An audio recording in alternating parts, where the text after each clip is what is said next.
सभी शिष्य उत्सुक हो गए और आचार्य श्री को तो पूरी रात नींद ही न आई और सुबह जब ध्यान करने बैठे तो ध्यान में मन ही नहीं लग रहा था। वे अंततः ध्यान का प्रयत्न छोड़ देते हैं और मन ही मन कहते हैं कि भगवान मेरे यहाँ निर्गुण निराकार सच्चे स्वरूप लेके आ रहे हैं। सभी शिष्य एक दूसरे से प्रश्न पूछ रहे थे कि श्री कृष्ण कब आएंगे। तब आचार्य श्री ने उन्हें कहा कि आपकी उम्र का एक महान पराक्रमी बालक आ रहा है, उतने मेरी रथ की ध्वनि सुनाई देती है। सभी शिष्य पेड़ पर चढ़ जाते हैं और देखने लगते हैं कि श्री कृष्ण को पहले कौन देखेगा। सचमुच गुरुकुल का जीवन ही अद्भुत है। रात को सभी विद्यार्थी श्री कृष्ण को आश्रम के नियम समझाने लगते हैं। पहला विद्यार्थी कहता है रोज सुबह जल्दी उठना पड़ेगा। फिर दूसरा कहता है जल्दी उठकर क्षिप्रा नदी में स्नान करने जाना पड़ेगा। तो तीसरा कहता है आज तो तुम गुरु के साथ भोजन किया, परंतु अब तुम्हें खुद भोजन बनाकर खाना पड़ेगा। एक दिन ऐसा हुआ कि कई विद्यार्थी एक दुर्बल विद्यार्थी की मजाक उड़ा रहे थे। तब श्री कृष्ण भगवान ने उन्हें मीठे स्वर में उपलम्ब देते हुए कहा कि दुर्बल को तो बलवान बनाना चाहिए, दुर्बल की कभी मजाक नहीं उड़ानी चाहिए।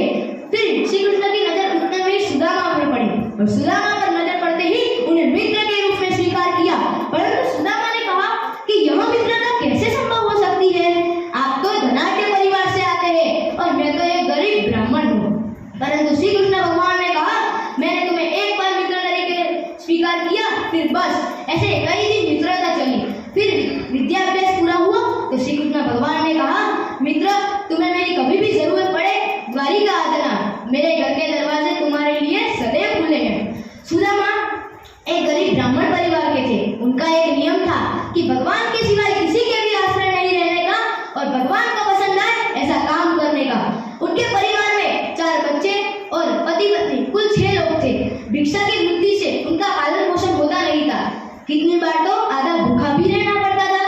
इसलिए उनके कुटुंबीजन ने कहा कि वहां के राजा को विनती कीजिए, पर सुदामा की इच्छा थी। राजा को विनती करने जाने पर सुदामा का बहुत अपमान हुआ और सुदामा ने मनोमन नक्की किया कि भगवान के अलावा किसी को विनती नहीं करूंगा, भगवान को पसंद आए ऐसा वर्तन करूंगा।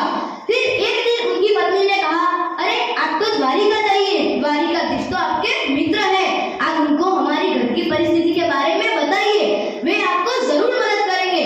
पर सुदामा ने कहा कि मैं भगवान के पास तो कभी भी मांगने नहीं जाऊंगा।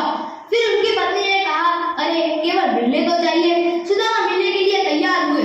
उनकी पत्नी ने 2-4 घर से तांदूल लाकर उनके खेत के कोने पर बांध दिए। सुदामा तो द्वारिका की ओर निकल पड़े और द्वारिका में जाकर द्वारिका वासियों से पूछा कि श्री कृष्ण का राजमहल कहाँ है, वह मेरा मित्र है, मुझे उनसे मिलना है।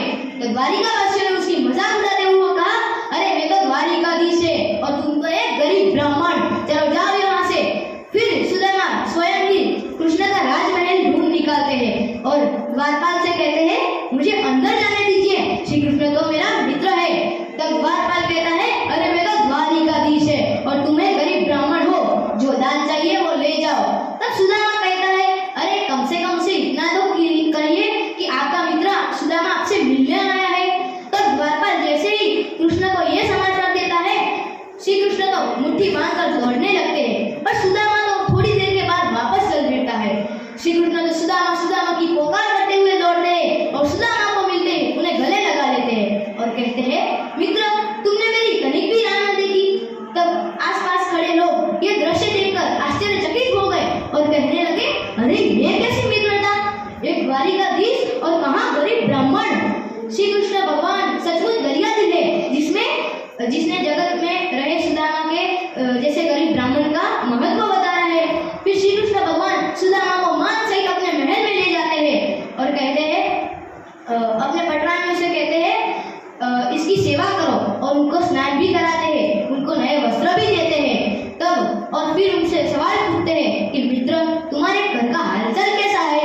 तब सुदामा कहता है बस सब कुछ बराबर है। तब कृष्ण कहता है भाभी ने मेरे लिए कुछ तो भेजा ही होगा।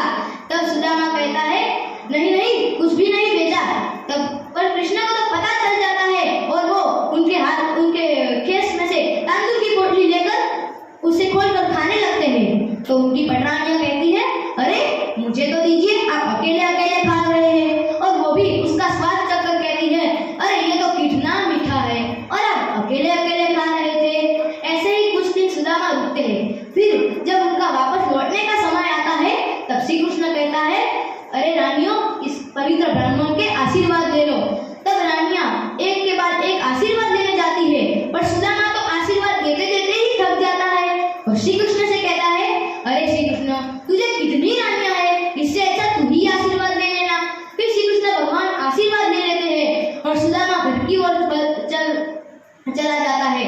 तो उनकी रानियां श्री कृष्ण से कहती है, अरे आपके मित्र इतनी दूर से आपको मिलने आए, आपने उनके तांदूल खाए, लेकिन आपने उन्हें खाली हाथ ही वापस भेज दिया।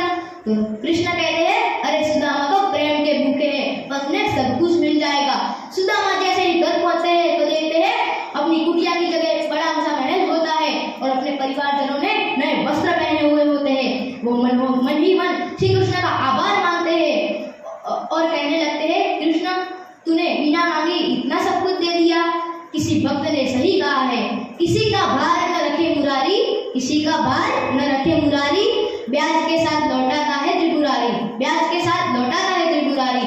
मैं आपको अंत में एक गुजराती में पंक्ति कहना चाहता हूँ कि पछी सामड़िया जी बोलिया तने सांभरे रे, ए तो नानपणानी प्रीत मने केम विसरे रे। बोलो श्री कृष्ण।